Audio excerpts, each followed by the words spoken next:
नमस्कार, सियासी अखाड़ा देख रहे हैं आप। मैं हूं आपके साथ वरुण गोयल। हरियाणा में ये सप्ताह इस तरह की चर्चा के लिए चर्चित रहने वाला है कि नायब सरकार 2.0 यानी जो नायब सैनी सरकार की जो नई सरकार बनी 2024 में, उसके 100 दिन पूरे होने जा रहे हैं। और जब 100 दिन पूरे होने जा रहे हैं तो रिपोर्ट कार्ड सामने आएगा, लेकिन उससे पहले बयानबाजी तीखी हो चली है। पूर्व नेता प्रतिपक्ष भूपेंद्र सिंह हुड्डा कह रहे हैं कि 100 दिन में कोई काम सरकार ने नहीं किया, अपना कोई वादा पूरा नहीं किया। सरकार और सरकार के मंत्री कह रहे हैं कि हमने 100 दिन में लगातार काम किया है और विपक्ष को सकारात्मक राजनीति करनी चाहिए।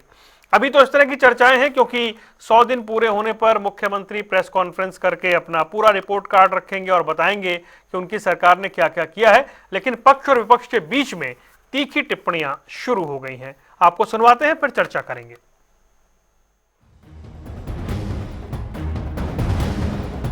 हरियाणा में नायब सरकार 2.0 के दूसरे कार्यकाल के 100 दिन जल्द पूरे होने वाले हैं। शपथ लेने के बाद मुख्यमंत्री नायब सैनी पूरी तरह से एक्टिव मोड में हैं। मुख्यमंत्री जनता के सामने एक के बाद एक सौगातों के पिटारे खोल रहे हैं। सबसे पहली उपलब्धि 25,000 युवाओं को नौकरी देकर दी।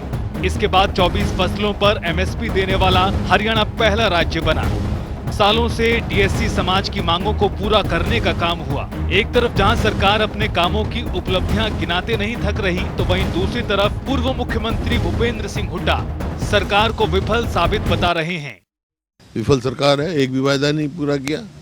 MSP का वायदा किया था, हम 24 फसलों में MSP दे रहे हैं। 24 तो फसल होती नहीं हरियाणा में। धान की भी MSP नहीं मिली लोगों को। जो 2320 रुपये धान की MSP होनी चाहिए, वो 2100 और 2000 किसान को बेचनी पड़ी, नुकसान उठाना पड़ा, कट लगा उनके। 100 दिन की क्या उपलब्धि है ये बताएं। ये बताएंगे कि भाई जो BPL कार्ड इन्होंने बनाए चुनाव से पहले, अब वो क्यों काटे जा रहे हैं। करीब 32 लाख लोगों का नाम काटे जा रहे हैं 75 लाख में से। उसी तरह से कौशल विकास रोजगार निगम में पहले तो पर्ची खर्ची से उनसे वोट लेने के लिए वो उसमें भर्ती किए गए, अब उनको निकाला जा रहा है। करीब 22,000 लोगों को निकालने का इनका काम चल रहा है। तो ये बात करते थे कि महिलाओं को हम 2100 रुपये देंगे। 100 दिन निकल गए, क्या किसी भी महिला को 2100 रुपये देने का काम किया है। भूपेंद्र हुड्डा के बयान के बाद कैबिनेट मंत्री विपुल गोयल ने करारा पलटवार करते हुए कहा, हुड्डा सिर्फ सरकार के अच्छे कामों में खामियां निकालते हैं, उन्हें सरकार के जनहित कामों की तारीफ भी करनी चाहिए। भूपेंद्र सिंह हुड्डा जी, विपक्ष का काम है कुछ ना कुछ नेगेटिव बातें करना, आरोप प्रत्यारोप लगा। नहीं करेंगे तो उनकी पार्टी कैसे चलेगी। वो हमारा समर्थन करें, लेकिन उन्हें एक सकारात्मक विपक्ष की भूमिका निभानी चाहिए।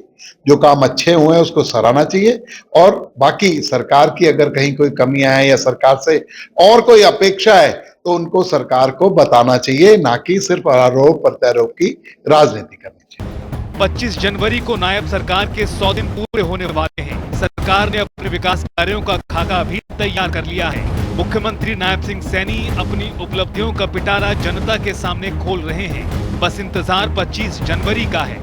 न्यूज डेस्क, जनता टीवी। 3 खास मेहमान हमारे साथ जुड़ गए। ललित अरोड़ा जी जुड़ गए हैं कांग्रेस का पक्ष रखने के लिए, विधु रावल भारतीय जनता पार्टी का पक्ष रखेंगे, और रजत पंजेटा है इंडियन नेशनल लोक दल से। आप सभी का स्वागत है। ललित अरोड़ा साहब, शुरुआत में आपसे करता हूं। सरकार के 100 दिन पूरे हो रहे हैं और सरकार आपसे ये कह रही है, या बीजेपी आपसे ये कह रही है कि सकारात्मक राजनीति भी करनी चाहिए, सरकार अच्छे काम कर रही है तो उनकी तारीफ भी होनी चाहिए। जी हाँ, बिल्कुल होनी चाहिए। ऐसा है, नायब सिंह सैनी 12 मार्च 2024 से सूबे के मुख्यमंत्री हैं। क्या ये डिनाइल हो सकता है इसका? जो आप कह रहे हो 100 दिन तो उनकी दूसरी टर्म है, लेकिन कंटिन्यूसली केयरटेकर भी रह के यही मुख्यमंत्री थे। पहली बात तो ये आकलन ही इस आधार पे हो रहा है, तो थोड़ा सा मुझे इसमें रिजर्वेशन है। चलिए एक मैं एग्जांपल देता हूँ। अभी इन्होंने 370 पटवारियों की लिस्ट खुद दी है। सीक्रेट फाइल थी, किसने लीक करी? कांग्रेस ने तो लीक करी नहीं। वो 370 पटवारी, उसमें 200 बिचौलिए। तो ये इतना ही क्रिमिनल नेटवर्क है रेवेन्यू डिपार्टमेंट में। मैं तो क्रिमिनल इसलिए कह रहा हूं कि एम्प्लॉय होते हुए अगर जहां पे इनको एक्स्ट्रा इनकम रिश्वत के नाते होती है, देखिए सरकार के पास 2-3 लिस्टें होती हैं, लिस्ट ऑफ डाउटफुल इंटीग्रिटी है, कुछ और है, ये सेंटर की स्कीम्स हैं, लेकिन इनके पास ये लिस्ट बनी। मैं पहला एग्जांपल दे रहा हूं, बाकी मैं दूसरा पुलिस डिपार्टमेंट का भी दूंगा। मैं ये कहना चाह रहा हूं कि ये तो एक छोटा सा टिप ऑफ आइसबर्ग है। फिर रेवेन्यू डिपार्टमेंट में ये पैसे सारे अपनी जेब में डाल लेते हैं क्या? आखिर ये तो बेचारे ये तो एक खेत में से सलाद की प्लेट खाने वाले हैं, जो पूरा खेत खा रहे हैं ऊपर, उनकी लिस्ट भी जारी कर देते, चाहे वो कॉन्फिडेंशियल ही होती। अब आप आ जाइए, एसीपी ने 2024 में 104 अधिकारी ऑफिसर लेवल के, उनको रिश्वत के मामले में कुछ को पकड़ा, कुछ पे केस दर्ज किए और रेड्स हुई, जो भी है। तो 34 मामले पुलिस के थे, मैं 2024-24 की बात कर रहा हूं। इसका मतलब सबसे ज्यादा करप्शन पुलिस डिपार्टमेंट में है और नंबर 2 पे रेवेन्यू डिपार्टमेंट में है। नायब सिंह सैनी जी अगले 100 दिन में इन दो का ही एक बार मतलब तिया पाचा कर दे, जो करना है कर दे, हम उनके साथ हैं एज ए विपक्ष। जहां उनको सहायता की जरूरत पड़ती है, हमारी पार्टी उनको मना तो नहीं करेगी। क्या इन 2 विभाग का ही कर दें कायाकल्प? ये ट्रांसपेरेंसी की बात है इन्होंने जो की, लेकिन ये वही आया है जो पकड़ा गया है। ऐसे भी तो बहुत से लोग ना जो निकल जाते होंगे। ये तो एक समुद्र में से लोटा जल निकाल लिया, लेकिन समुद्र में तो बहुत बड़ी मछलियां भी है ना।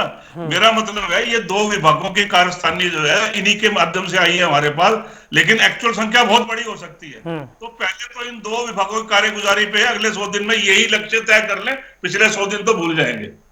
ठीक है प्रोफेसर विधु रावल, 100 दिन की उपलब्धियां, और अभी ललित अरोड़ा साहब कह रहे हैं कि भाई कुछ होगा तो बिल्कुल तारीफ करेंगे। अभी तो आपके यहाँ आंकड़े बता रहे हैं कि पकड़ तो रहे हैं आप, लेकिन मामले हो भी रहे हैं। आपको नमस्कार, और आप देख रहे सभी दर्शकों को और हमारे जो साथी पैनलिस्ट हैं सबको नमस्ते जी। मैं उम्मीद कर रहा हूँ मेरी आवाज ठीक ठाक आ रही है। जी फट रही है आवाज विधु जी की फट रही है। नहीं, अब ठीक आ रही है, अब ठीक आ रही है, बोलिए विधु जी। चलिए देखिए, ये 100 दिन जो है ये सौगातों वाले 100 दिन है, सौगातों से भरे 100 दिन है। किस प्रकार से लोगों के जीवन को सुगम बनाने, लोगों के, हरियाणवियों के चेहरे पर मुस्कान लाने के लिए चौधरी नायब सिंह सैनी जी ने अभूतपूर्व काम किया है। किस प्रकार से सुशासन को नए प्रकार से प्रभाषित किया है भारतीय जनता पार्टी ने, पहले मनोहर लाल जी के सुशासन के दौरान और अब नायब सिंह सैनी जी के दौरान। किस प्रकार से लगातार विकास की योजनाओं को हमने रोल आउट किया है, और जो हमारे पोल प्रोमिसेस हैं उनको हमने एक एक करके जो है बिल्कुल युद्ध स्तर पर उनको पूरा करने के तरफ तेजी से कदम बढ़ाए हैं। बहुत सारी घोषणाओं को तो हमने लागू कर दिया और बहुत सारी घोषणाएं जो है अब पाइपलाइनिंग में बहुत जल्दी लागू हो जाएंगी। देखिए, लास्ट माइल डिलीवरी हमारा फोर्टे है। आजकल अलग अलग जगह जहाँ चुनाव हुए तो वहाँ बहुत चर्चा हुई कि जो लोक लुभावने वादे लोग करके आते हैं उनको पूरा नहीं करते। मसलन कांग्रेस की सरकार ने कहा कि हम बहनों को जो है हिमाचल प्रदेश में देंगे, कर्नाटका में देंगे, लेकिन नहीं दे पाए। आज तक भी 3-3 साल हो गए उनकी सरकारों को, 2-2 साल 3-3 साल होने जा रहे हैं। आम आदमी पार्टी की सरकार ने दिल्ली के अंदर कहा, नहीं दे पाए। लेकिन भारतीय जनता पार्टी की सरकार है जो डिलीवर करती है। केवल एकमात्र ऐसी सरकार जिसने डिलीवर किया बहनों को जो है, हमने देखा कि महाराष्ट्र के अंदर जो है देना शुरू किया, मध्य प्रदेश के अंदर दिया। इस प्रकार से हमने घोषणा की कि हम 24 फसलों को एमएसपी पर खरीदेंगे।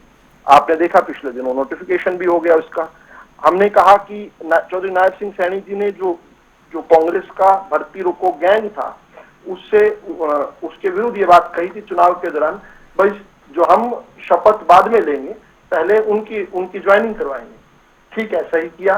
25,000 युवाओं को पहले ही दिन जो है अपनी सील और अथॉरिटी के अंदर जो है उन्होंने जिस प्रकार से रोल आउट किया, नौकरी दी। देखिए, अपने आप में बहुत महत्वपूर्ण है कि हम लोग आज विकास की नई प्रकाष्ठा पार कर रहे हैं। और ठीक है, ललित जी ने कहा कि इससे पहले भी जो है हमारी की सरकार थी, बिल्कुल ठीक कहा।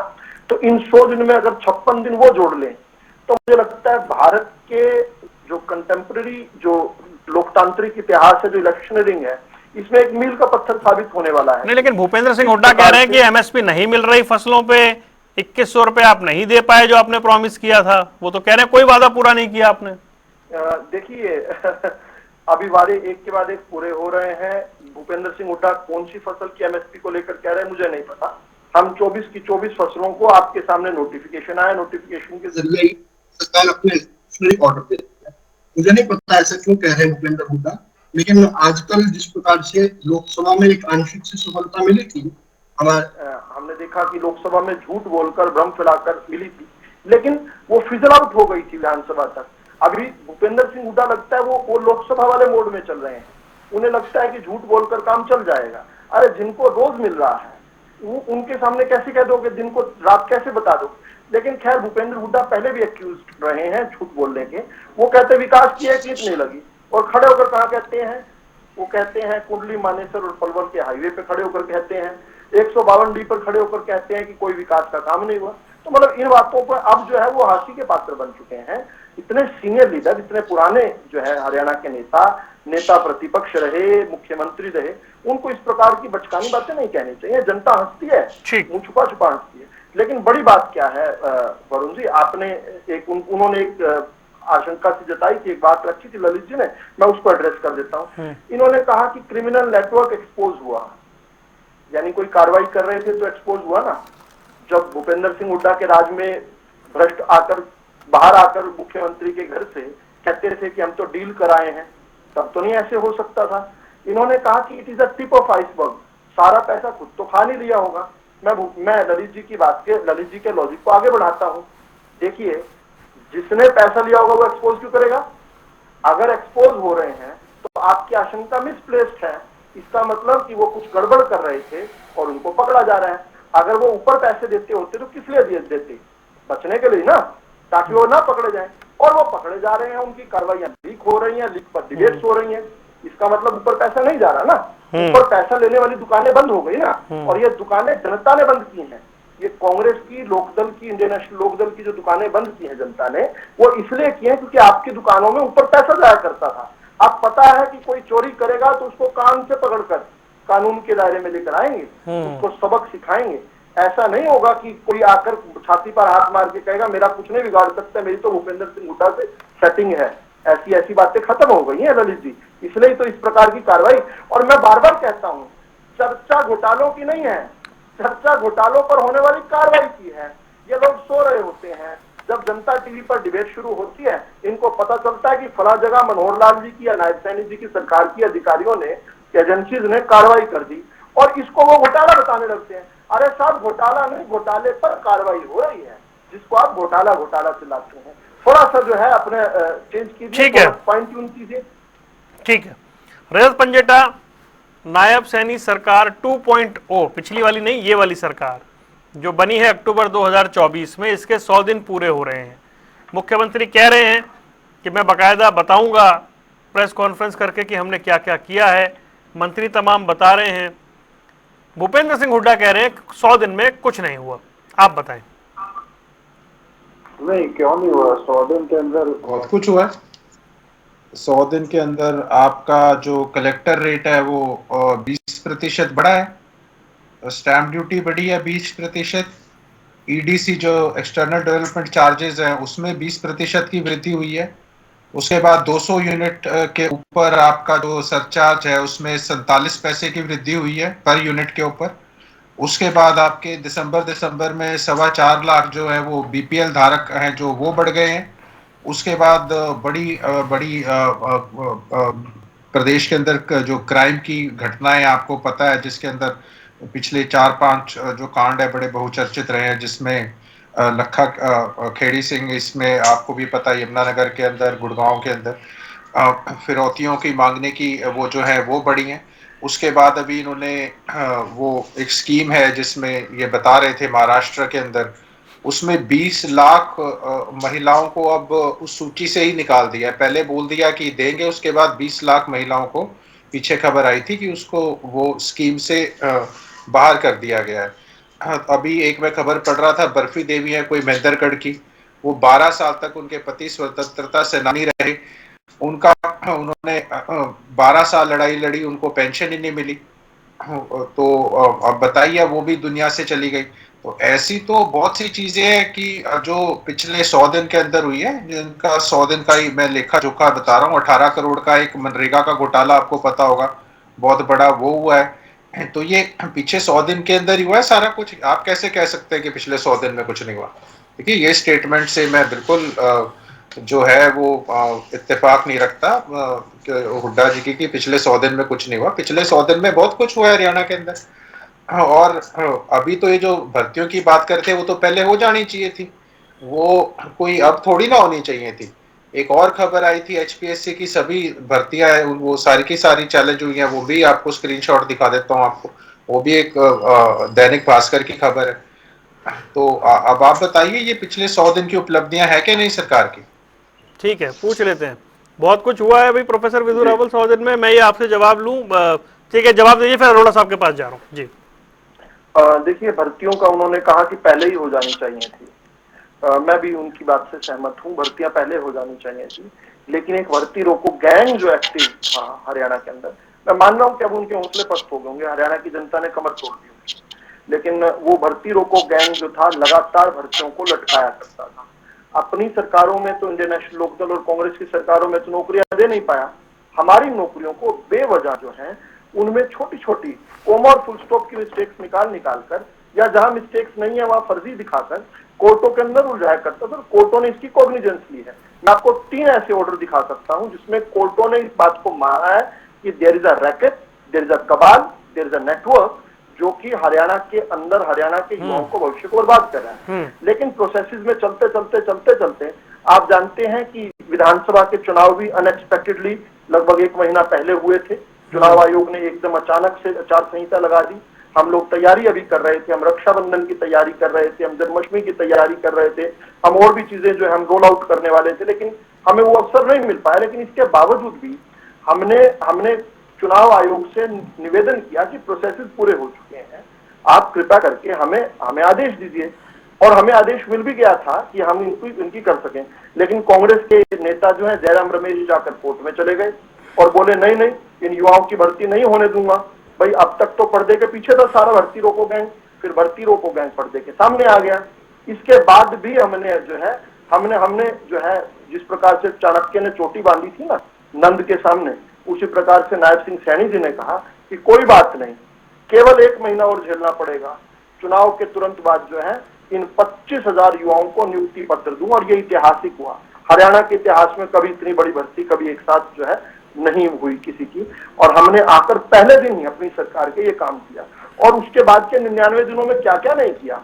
देखिए कितनी बड़ी मांग थी वरुण जी, जो 2008 से एक मुकदमा चल रहा था कोर्ट के अंदर अलग अलग प्रकार से कि SC-A और SC-B का वर्गीकरण होना चाहिए।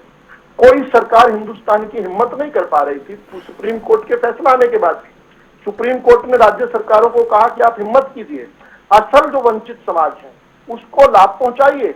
लेकिन ये कांग्रेस वाले वोट तो लेना चाहते थे दलितों की। इस प्रकार से बाबा साहब अम्बेडकर का लगातार अपमान करने के बाद उनकी लेगेसी तो छीनना चाहते हैं। उनका जीते जी उनके साथ अन्याय करने के बाद ये उनकी तस्वीरें तो लेकर घूमना चाहते हैं, लेकिन समाज को, दलित समाज को कुछ नहीं देना चाहते थे। इनकी सरकारें नहीं देना चाहती थी। नायब सिंह सैनी जी ने बहुत हिम्मत के साथ जो है इस बात को, डर को छोड़कर कि कांग्रेस वाले जो हैं इन्हीं वर्गों के बीच में जाकर गुमराह करते हैं और दुष्प्रचार कर सकते हैं और हरियाणा को आग के हवाले कर सकते थे। ये लोग प्रयास भी किया था, 1 दिन के अंदर चंडीगढ़ बंद हुआ था, याद कीजिए आप। लेकिन इसके बावजूद भी एक बहुत बड़ा काम करके गए हैं। सदियों तक याद रखा जाएगा कि चौधरी नायब सिंह सैनी आए थे और उन्होंने अपने पहले 100 दिन के अंदर जो है एक बहुत बड़ा ऐतिहासिक काम किया। जो अनुसूचित वर्ग हैं SC-A और SC-B, उनके अंदर अलग अलग वर्गीकरण किया ताकि सभी जातियों को उनका लाभ मिले। ये ऐतिहासिक है। ये सफलताएं ऐसी हैं जो छतों पर चढ़कर बोलने लायक। ठीक है ललित अरोड़ा जी, ऐतिहासिक सफलताएं हैं इनके पास। 100 दिन सौगातों के भरे हुए हैं इनके पास। म्यूट कर दीजिए। बोलिए। ठीक है, मैं ये कहना चाह रहा हूं कि मैंने पहला मुद्दा उठाया करप्शन का इन द गवर्नमेंट डिपार्टमेंट। ठीक है, उस पे 2 ही मैंने एग्जांपल दिए थे। लेकिन इन लोगों को परेशानी ये है कि ये टॉपिक क्या होता है, ये 20 साल 25 साल 15 साल पीछे की मनगढ़ंत घटनाएं ले आती है। ये घटनाएं मतलब इवेजिव जो आज की बात हो रही है, आज की बात करो ना।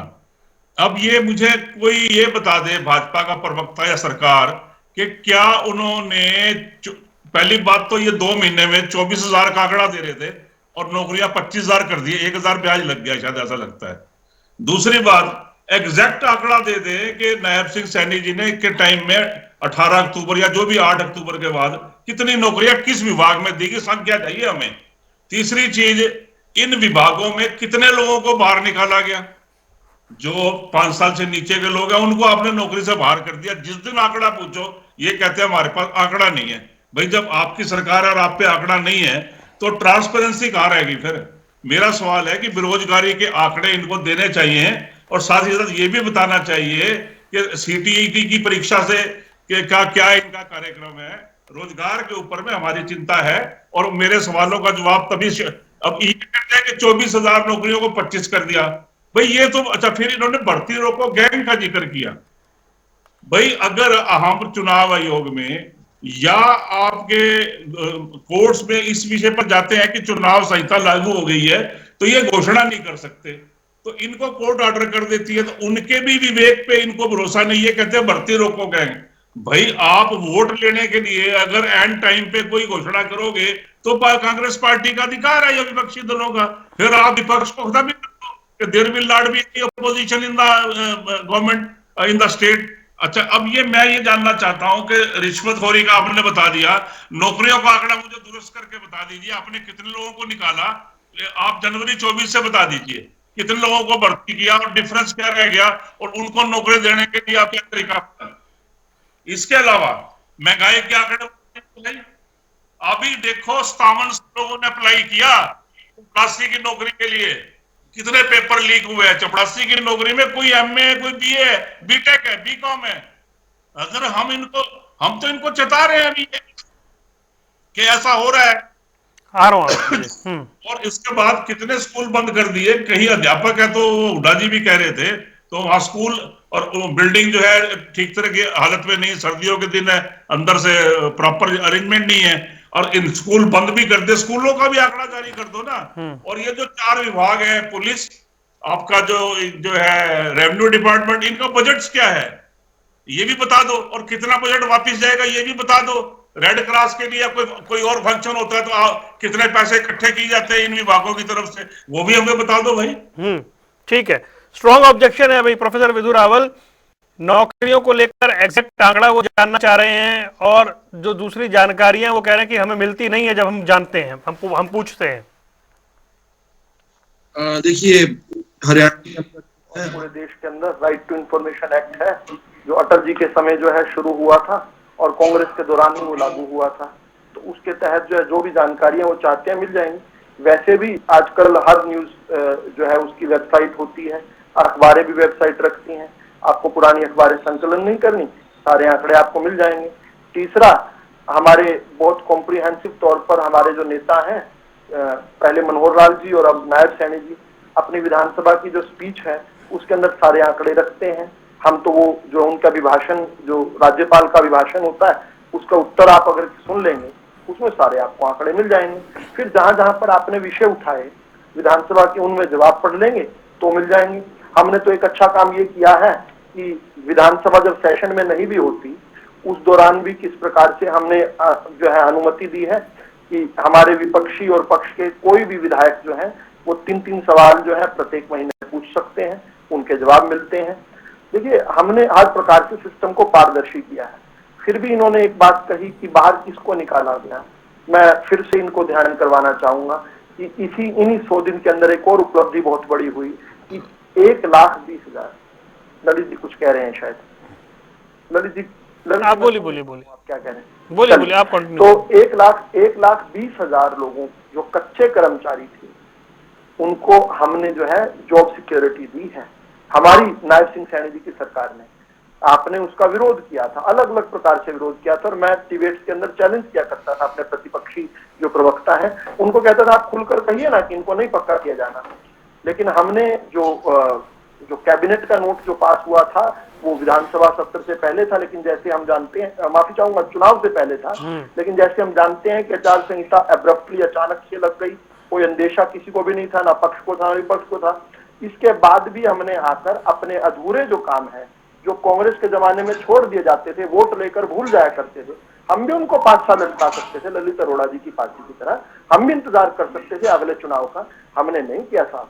हमने जो वादा किया, आकर सबसे पहले कलम जब चलाई तो 1,20,000 जो हमने चूल्हे जलाए थे जिनकी जॉब सिक्योरिटी की थी, गर्दन से तलवार हटती, हमने उनको जो है हमने उनको जॉब सिक्योरिटी दी। 1,20,000 ललित अरोड़ा जी, इतनी तो पूरे आपने 10 साल की जो भूपेंद्र सिंह हुड्डा का शासन था, जमा 6 साल का ओम प्रकाश चौटाला जी का शासन था, इसमें इतनी नौकरियां नहीं दी गई। इसमें 1,01,000 नौकरियां दी गई और हमने 1,20,000 को तो केवल एक पेन की कलम से हमने उनको पक्का कर दिया। 86,000 आपने दी थी साहब और 15,000 के करीब जो है इंडियन नेशनल लोकदल ने दी थी। 1,01,000 होती है ये नौकरियां, 1,02,000 लगा लीजिए ज्यादा। हमने 1,20,000 लोगों को एक कलम से उनको जॉब सिक्योरिटी दे दी। उनको कहा नहीं साहब, आपकी नौकरी पर खतरा नहीं है, आपका चूल्हा जलता रहेगा, बदस्तूर जलता रहेगा, क्योंकि हरियाणा के अंदर जो है चौधरी नायब सिंह सैनी की सरकार है, भारतीय जनता पार्टी की कमल के फूल की सरकार है, जो चेहरे पर मुस्कान लेकर आती है, जिसने हरियाणा के अंदर हैप्पीनेस इंडेक्स जो है, जो कभी आपकी सरकार के दौरान 11वें नंबर पर थे हम पूरे देश के अंदर, आज वो दूसरे नंबर पर है। बड़े राज्यों में हम दूसरे नंबर पर हैप्पीनेस इंडेक्स में आ गए। लास्ट माइल डिलीवरी, जरूरतमंदों तक लाभ पहुंचाना, किस प्रकार से हम आज जो है हमारा अनुकरण किया जा रहा है दूसरी जगह। हमारी पारदर्शिता, जिस प्रकार हमारी ऑनलाइन ट्रांसफर पॉलिसी पिछली सरकार की चलती हुई है, उसको एक के बाद एक 17 राज्यों ने चालू किया। हमारी जो जॉब देने की जो पारदर्शिता है, यानी नियुक्तियों में पारदर्शिता है, उसकी भी अलग अलग समय पर Punjab and Haryana high court और माननीय सुप्रीम कोर्ट ने तारीफ की हुई है। आप अगर समय देंगे तो मैं उसको भी एक बार आपको नहीं, अभी मुझे लग रहा है हम तो पूरे हफ्ते इसी पे चर्चा करने वाले हैं, 100 दिनों पे, तो अभी बहुत सारा बाकी है, कुछ और बयान आएंगे तो और चर्चा करेंगे। अंत कर रहा हूँ ये बात कहते हुए। देखिए, ललित अरोड़ा जी कांग्रेस पार्टी के प्रवक्ता है, रजत पंजेटा जी इंडियन नेशनल लोकदल के प्रवक्ता है। ये निश्चित तौर पर सरकार के बुरे कामों की तरफ ही ध्यान रखना चाहेंगे, लेकिन निष्पक्ष क्या, और विधु रावल इसी प्रकार से सरकार के अच्छे काम बताएगा, लेकिन निष्पक्ष जो संस्थाएं हैं, देश का कोर्ट्स हैं, अलग अलग सूचांक है, वो क्या कहते हैं, वो महत्वपूर्ण है। आप बेरोजगारी के झूठे आंकड़े लाते रहे, एक फर्जी गैंग बनाया हुआ था CMI, लेकिन असल में जब हरियाणवियों ने निकलकर फुल डिक्लेयर किया PPP परिवार पहचान पत्र में, उन्होंने बताया कि भाई नहीं, हमारी जो है नेशनल एवरेज से भी कम है बेरोजगारी, और फिर आंकड़े जो है बता रहे हैं कि किस प्रकार हमने ताबड़तोड़ रोजगार दिया। इसके साथ साथ हमने जो जन कल्याण की योजनाएं की, हम शुरुआत करते हैं, और अब तक ना नॉन पॉलिटिकल एग्जीक्यूटिव हम काम कर रहे थे, उसका हमारा अनुकरण कर रहे थे। चाहे हमारी ट्रांसपोर्ट पॉलिसी थी, उसको आंध्रा जैसे एक अच्छा राज्य माना जाता है, लेकिन इसके बाद अब पॉलिटिकल तौर पर भी जो आप भ्रम फैला रहे थे ना, हरियाणा की जनता ने जवाब दिया, और उसी उत्साह, उसी विश्वास के साथ फिर महाराष्ट्र के अंदर वही वेव गई, और आपका जाकर महाराष्ट्र में तो सुपड़ा साफ हो गया। अब दिल्ली का चुनाव देखिएगा, दिल्ली के चुनाव में भी हरियाणा के अंदर से जो आत्मविश्वास हम लेकर जा रहे हैं, हरियाणा का आत्मविश्वास महाराष्ट्र में जाकर एम्प्लीफाई हुआ और दिल्ली में जाकर हम अपनी सरकार के पास चल रहे हैं। सर जी, रजत, अब ये बताएं कि भाई जब सरकार ये कहती है कि हमने जॉब सिक्योरिटी दे दी, हमने 25,000 युवाओं को नौकरी दे दी, DSC वर्गीकरण कर दिया, और ये बताएं कि अभी तो मात्र 100 दिन हुए हैं, अभी हमारा पूरा जो एजेंडा है वो पूरा होने के लिए जो दिन बाकी हैं, तो हमने धुआंधार शुरुआत की है। देखिए, अगर सरकार कोई भी ऐसे फैसले लेती है जिससे महंगाई बढ़ती है या आम जन के ऊपर बोझ पड़ता है, वो मैंने आपको उदाहरण दे दिए हैं, चाहे बिजली महंगी करके हो, चाहे EDC चार्जेस जो हैं वो महंगे करके हो। अगर आप मोटा अगर आप लगाएं, किसी को 200 गज का मकान बनाना है तो उसको 45,000 रुपए अतिरिक्त जमा कराने पड़ेंगे। अगर कलेक्टर रेट है तो वो 20% बढ़ा है, तो इस हिसाब से जमीनों के रेट बढ़े, स्टैंप ड्यूटी बढ़ी, रेवेन्यू कलेक्ट करने के लिए जो सरकार ने पीछे कदम उठाया। और अगर वो जो BPL वाला इशू है वो भी बड़ा गंभीर इशू है। अगर हरियाणा की 75% जो आबादी है, 2,11,00,000 अगर BPL के अंडर आते हैं गरीबी रेखा में, तो वो भी बड़ा एक चिंता का विषय है। हाँ, उसके बाद अगर नौकरियों की बात की जाए तो देखिए, अगर सरकार की नौकरी के अंदर कोई लूप होल नहीं होगा तो माननीय कोर्ट जो है, जो न्यायालय है, उसमें वो कभी कोई नोटिस भी नहीं करेंगे। अगर आपकी गलती की वजह से कोई नोटिस, माननीय जो न्यायालय है, अगर कोई नोटिस करते हैं या आपकी भर्ती चैलेंज होती है तो उसमें वो आपकी, तो अब अगर इन 25,000 भर्तियों को लेके अगर आप वो करते रहेंगे, जो अगर आपकी गलती कोई ना की होती है आपने, तो वो तो कुछ भी नहीं है। अब इन्होंने हमारी सरकार से तुलना की हमारी सरकार में तो 4 लाख पक्के कर्मचारी थे, इनकी सरकार के अंदर तो 2 लाख तो पद जो है वो पक्की भरो, वो तो पक्की पद जो पोस्ट है जो आपकी पक्की भर्ती है वो खाली पड़ी है। उनको तो पिछली टर्म की खाली पड़ी है, वो इस टर्म की खाली नहीं है। तो इनके तो अगर देखा जाए तो टोटली 2.5 लाख है पक्के कर्मचारी। अगर हमारे समय में अगर आप 15,000 बोलते हो तो एक हमारी इंडस्ट्रियल वेयर हाउस फोर्स भी थी, उसकी भर्तियां, पुलिस की भर्तियां, वो आपने कभी गिनी ही नहीं। आपका तो तीसरी टर्म चल रही है और 3 टर्म के बाद भी शुरुआत में अगर आपके 2.5 लाख पक्के कर्मचारी और हमारे 4 लाख पक्के कर्मचारी थे तो आप अंदाजा लगा लीजिए। अगर ये है इनके अंदर ओपीएस बोल रहे थे, ओपीएस की जगह ये यूपीएस है, उसके अंदर भी जो जोल है वो 50 कंट्रीब्यूशन है, उसमें 50-50 वहां सारी की सारी उसमें जो है वो रिटायरमेंट के बाद उसके बेनिफिट्स हैं। अगर आप ओपीएस लागू करते हो तो वो आप लागू नहीं कर रहे हो। ऐसे तो बहुत से इश्यूज हैं। ठीक अभी इश्यूज तो है।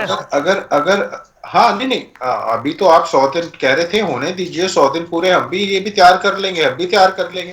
ठीक, तैयार करेंगे तो हम चर्चा करेंगे ना, बिल्कुल।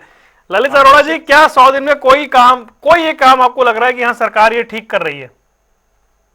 ऐसा है, 100 दिन के अंदर में अगर आप एक मुख्यमंत्री के पहले 100 दिन दूसरी बार की सरकार के आंकना चाहेंगे तो ये कोई 100 दिन में बहुत लंबा चौड़ा कुछ दिखता नहीं है। घोषणाएं की थी उनके बारे में, हमने कहा ये डाटा भी इन्हीं का दिया हुआ। अगली बात सुन लीजिए ना, अगर आप एज ए एडिटर या एज ए एंकर ये समझते हैं और अपना हमारे बीजेपी के प्रवक्ता ये समझते हैं कि क्राइम अगेंस्ट विमेन, इसमें एक मैं सुझाव दे देता हूं कि एक डीजीपी की अध्यक्षता में क्राइम अगेंस्ट विमेन का एक सेल अलग ना बना दीजिए, क्या फर्क पड़ता है उससे? जो उसके अधीन में ये जो 66 तो विमेन थाने हैं इनको बढ़ाया जाए और जो है एक अलग डीजीपी के लेवल पे मॉनिटरिंग होगी ना, हमारी महिलाएं, हमारी मतलब सभी की। Good suggestion. नंबर हाँ, इन एक सजेशन है। नंबर 2, सोशल मीडिया पे ना गन कल्चर है, कोई तो रील बना रहा है पिस्टल से, कोई शहरी में फायरिंग कर रहा है, कोई टेबल पे रख के पैंग पी रहा है। मैं किसी के फूड हैबिट की बात नहीं कर रहा हूं, मैं गन कल्चर की बात कर रहा हूं कि ये क्या ठीक है? क्या होता क्या है, 15-16 साल का मसे भीगी नहीं है, वो देखता है यार इस पे तो बड़ी बड़ी कारें हैं, इसके पास हथियार है तो नौकरी करने की क्या जरूरत है या जॉब व्यापार करने की? एक बात कर रहा हूं मैं, बेरोजगार युवक आकर्षित होता है उस तरफ, गन कल्चर बंद करो। अच्छा, उसके अलावा जितने भी व्हाट्सएप ग्रुप है, मेरे पास भी बहुत से ग्रुप है, लेकिन मैं ऐसी कोई भी पोस्ट जिसमें गन कल्चर हो, क्राइम हो, मैं उसको डिलीट मारता हूं। जब अगर मैं देख लूं तो कोई भी ऑप्शन उसमें हम नहीं करते। तो ये बड़ा इजीली नहीं। 1-2 सुझाव हो रहे छोटे से। मैं ये कहना चाह रहा हूं कि आपने एक प्रेस कॉन्फ्रेंस करनी है अभी कि जिस दिन हमारे 100 दिन पूरे होंगे। वैसे तो 8 अक्टूबर के बाद थे, लेकिन शपथ ग्रहण से कर लो, केयर टेकर का टाइम मत लो। तो उस दिन एक बहस कर लेंगे, आप आंकड़े लेके आना 25,000। बिल्कुल करेंगे सर, बिल्कुल करेंगे। अच्छा, आगे सुनिए 2100 रुपए देने की बात अभी हमारे सैनी साहब से पूछी किसी ने, तो उन्होंने कहा कि पत्रकारिता वार्ता करूंगा जब भी मुझे याद आया तो वहां मैं बताऊंगा। भाई 2100 का वायदा तो सैनी साहब ने किया ही था ना कि मैं सरकार आते ही कर दूंगा। अब ये मुझे में ऐसा घुमाएंगे वो बुड्ढा साहब ने ये कर दिया था, फलाने ने ये कर दिया था, ये नहीं चाहिए। आप सही जवाब तो नहीं कर पाए। अब अच्छा, अब ये क्या होता है कि 2 आयोग है नौकरियां करने वाले, पेपर लीकेज पे कंट्रोल लगाइए, चाहे उसकी सर्वेलेंस बढ़ाइए, चाहे विजिलेंस अरेंजमेंट कीजिए वहां पे। देखिए इससे जितना भी तंत्र है, चाहे उसमें कोई भी पार्टी का एमएलए हो, उनकी प्रतिष्ठा भी गिरती है कि ये सब मिले हुए हैं, ऐसा दिमाग में आता है फिर। और इसके अलावा एक तो सुझाव हो रहा है, अगर चाहेंगे तो अगली बार दे दूंगा। चलिए अगली बार के लिए रख लीजिए, इस पे हम चर्चा करेंगे क्योंकि आपका टाइम मैं समझ गया, बिल्कुल मुझे प्रोफेसर विदु रावल, क्योंकि कुछ अच्छे सजेशन है विपक्ष के नाते, कुछ सवाल है, सिर्फ 1 मिनट लीजिएगा क्योंकि समापन करना है। देखिए, नहीं कर पाए तो नहीं कर पाए, बात मुझे ठीक नहीं लगती। अभी सरकार का काम शुरू हुआ है, सरकार को 5 साल के लिए मैंडेट मिला हुआ है और सरकार खुद कह रही है कि बहुत तेजी से हम इस काम को कर रहे हैं। लेकिन आप ये देखिए कि ये महिलाओं वाली योजना में अगर कोई पूरे हिंदुस्तान में अब तक भी दे रहा है, हम चलो ठीक है पुरानी बात करने जाते हैं, आज की बात पर जाते हैं, तो केवल भाजपा की सरकारें ही देती हैं और कोई सरकार नहीं दे पा रही। ये भी तो एक तथ्य है। आपने जो आरोप लगाए हैं, माफी चाहूंगा, जो सजेशंस दिए हैं, suggestions on the face of it अच्छे लगते हैं, उनकी क्या फिजिबिलिटीज हैं, क्या है, उन पर लॉजिस्टिक्स और कॉस्ट्स कितनी बढ़ सकती हैं, एक्सचेकर पर कितना दबाव आ सकता है, ये सारे जो है एनालिसिस करने की बात है। लेकिन हाँ, आपकी सजेशंस, आपकी सकारात्मकता जो है आप बहुत स्वागत योग्य है, और हम चाहेंगे कि हरियाणा को एक सकारात्मक विपक्ष मिले। आपने नकारात्मकता तो करके देख ली ना, फर्जी आंदोलन खड़े करके देख लिए, हरियाणा की जनता के मन से उतर गए आपने हर प्रकार से हरियाणा को दबाने का प्रयास किया, उससे नहीं काम चला। हरियाणवी रिजिलियंट है और सच को पहचानता है, और इस नाते से आकर कम बैक किया। एक आध छोटी छोटी बातें जो है इंडियन नेशनल लोकदल के हमारे भाई ने कही थी, उस पर रिस्पॉन्ड कर देता हूँ अगर आप समय दो तो। जल्दी से महंगाई, उन्होंने बिजली के बारे में भी कहा। देखिए, बिजली में जब हम आए थे तब हरियाणा के अंदर ये कल्चर नहीं था कि गांव को 24 घंटे बिजली मिले। आज 83% गांव जो है वो म्हारा गांव, जगमग गांव के तहत जो है 83% गांव जो है 24 घंटे बिजली ले रहे हैं। हरियाणा के अंदर सबसे सस्ती बिजली अगर कोई रेजिडेंशियल बिजली है जो 100-200 यूनिट फालतू दे रहे हैं, उसको छोड़ दीजिए, जो कॉस्ट लग रही है, सबसे सस्ती बिजली कोई दे रहा है तो हरियाणा दे रहा है सभी नॉर्दर्न स्टेट्स में। इसके अलावा हम अकेले ऐसी सरकार है, हरियाणा की भाजपा की सरकार, जो कि 10 पैसे प्रति यूनिट ट्यूबवेल की बिजली आज तक भी दे पा रहे हैं। हमारा पड़ोसी राज्य नहीं दे पा रहा है। ठीक है सर, समय हो गया, मैं माफी चाह रहा हूं, समय हो गया। ये चर्चा हम करेंगे और इसको आगे बढ़ाएंगे क्योंकि 100 दिन पे खूब बातें अभी होनी है। फिलहाल आप तीनों मेहमानों का जुड़ने के लिए बहुत बहुत शुक्रिया। सरकार के 100 दिन पूरे होने जा रहे हैं, पक्ष विपक्ष की ओर से तीखी टिप्पणियां आ रही हैं। सियासी अखाड़ा देख रहे थे आप, रुकने कुछ देर के लिए। खबरों का सिलसिला लगातार जारी है।